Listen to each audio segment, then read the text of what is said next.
Ya, Assalamualaikum warahmatullahi wabarakatuh. Ketemu lagi, sekarang kita membahas soal ujian nasional tahun 2010, nomor 3 nih. Soalnya bicara tentang GLBB, gerak lurus berubah beraturan. Kita langsung baca yuk soalnya yuk. Kecepatan benda yang bergerak lurus terhadap waktu seperti diperlihatkan pada kurva VT berikut. Nah, ini kurvanya ya. Yang jadi pertanyaan pada soal, berapa sih jarak tempuh benda selama 10 detik pertama? Oke, kalau yang ditanyakan soal nanti adalah jarak tempuh, maka yang ditanyakan soal adalah nilai dari S.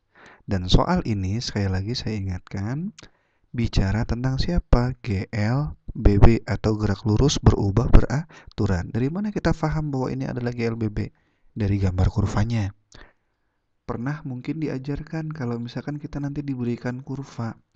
Yang jelas kalau misalkan kurvanya di sini adalah V, kemudian di sini adalah T, dan kurvanya tersebut lurus seperti ini, maka jelas kurva ini pasti bicara tentang GLB.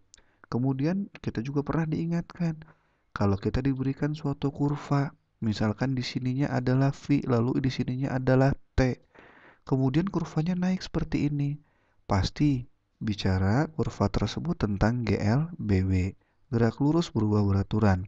Dalam kondisi gimana? Dalam kondisi mengalami percepatan. Yang ketiga, kita juga pernah diajarkan kalau misalkan kita diberikan suatu kurva yang mana di sininya diketahui adalah V, lalu di sana adalah fungsi sebagai T, dan kurvanya yang kita dapatkan adalah seperti ini. Ini pun akan bicara tentang GLBB, tetapi GLBB-nya adalah GLBB yang mengalami perlambatan. Oke, nah sekarang kita diberikan kurva seperti ini. Karena bentuknya miring, ini V terhadap T miring dan naik, maka kita katakan sebagai bicaranya adalah GLBB mengalami percepatan. Oke, lalu gimana kalau kita ingin mencari jarak tempuh? Memang ada dua cara. Yang pertama pakai rumus, yang kedua pakai kurva.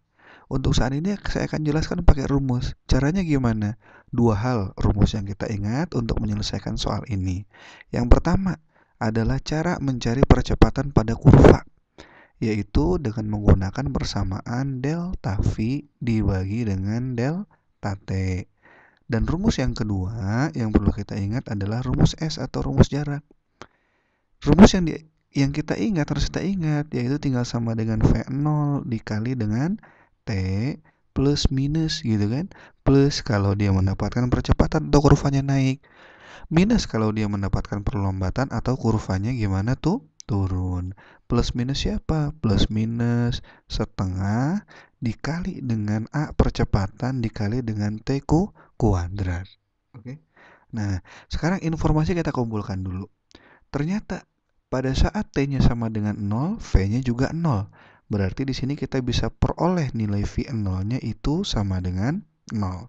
Yang kedua, pada saat T-nya sama dengan 4, maka didapatkan nilai VT-nya itu kan sama dengan 20. Maka informasi yang kita bisa peroleh gimana? Yang informasi yang bisa kita peroleh dari kurva, dari sini kita bisa dapatkan nilai delta T senilai 4.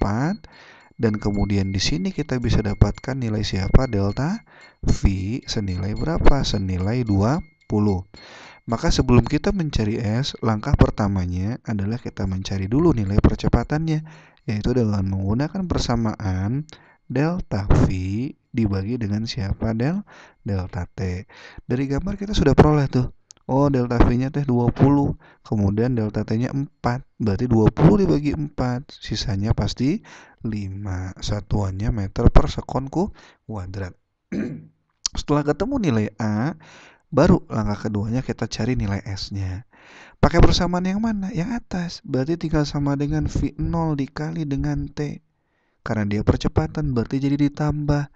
Di sini setengah dikali dengan A dikali dengan T kuadrat. Yang ini saya coret. Kenapa? Karena nilai V0-nya adalah 0. Maka di sini semua suku yang pertama ini bernilai 0. Tinggal suku yang mana? Tinggal suku sebelahnya.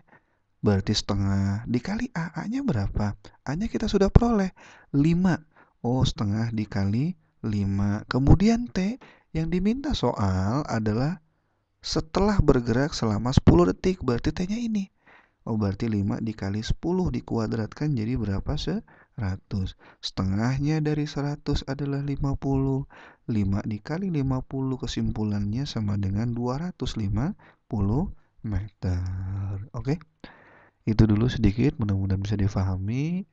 Dan jawabannya yang tepat adalah yang D, gitu ya. Terima kasih. Assalamualaikum warahmatullahi wabarakatuh.